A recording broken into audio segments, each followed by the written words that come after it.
The other day, I read an amazing article by actually not a Jewish person. He was from Harvard and he had spent some time in Israel. And he said something that most of us don't actually appreciate.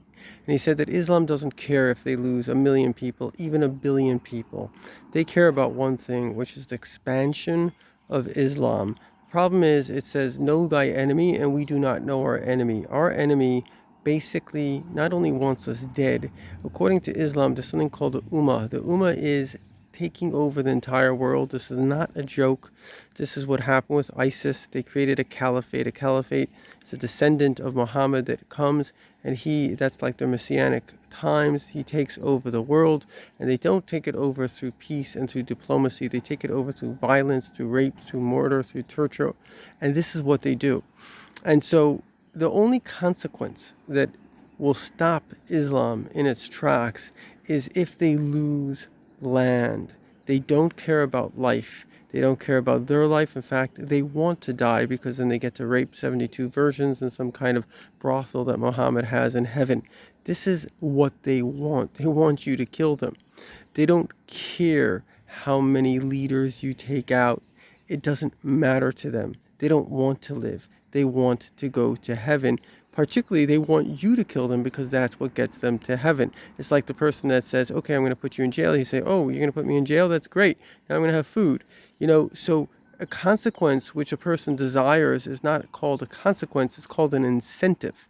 And so therefore what we have to understand is the only thing that will stop Islam from doing what it's doing is if it loses. And life is not something that it considers a loss. Life lost is a gain.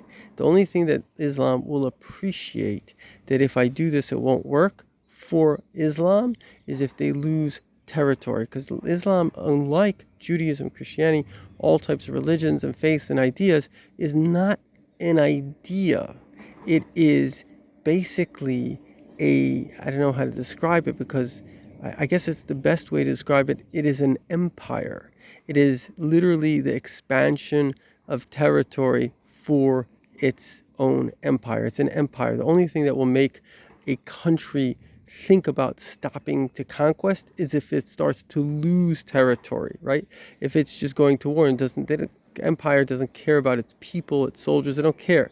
But they do care about their own empire. So if you threaten, let's say, Russia, like if you attack us, you're going to lose half of Russia, they would stop attacking the next day because that's what they care about. They care about losing their empire.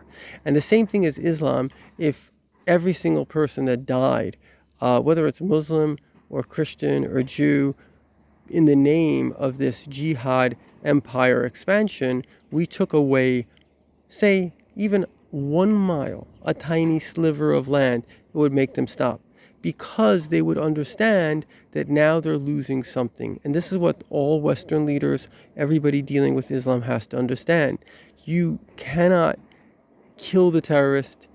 You cannot blow up their home. Whatever you're going to do is not going to matter to Islam. All you have to do is say, and it's not a difficult thing to say, for every person that's killed, 1 mile of Islamic land goes into Christian territory. From now on, it's Christian. And if that is done, it will stop them because that is the one thing that they can't handle. It's pretty simple. Israel needs to not back off. They need to take over the entire Gaza Strip, which they should have never given away. They should take over the entire southern Lebanon. And in fact, they should threaten to take over the entire Lebanon. There's no reason to accept rockets in your territory. It's called war. If you're going to war, you lose your land, and it has to be lost in perpetuity. If there's rockets from any country, they should just take over that country. Just forget about it. That is the only way that these things will stop. It's very, very, very simple. It's kind of the only way war stopped in history. And I hope this message goes to those who need to hear it, because you have to know the enemy that you're dealing with, and you have to know what they consider a consequence and not be fighting them on your terms, and what you think is a consequence to them might actually be an incentive.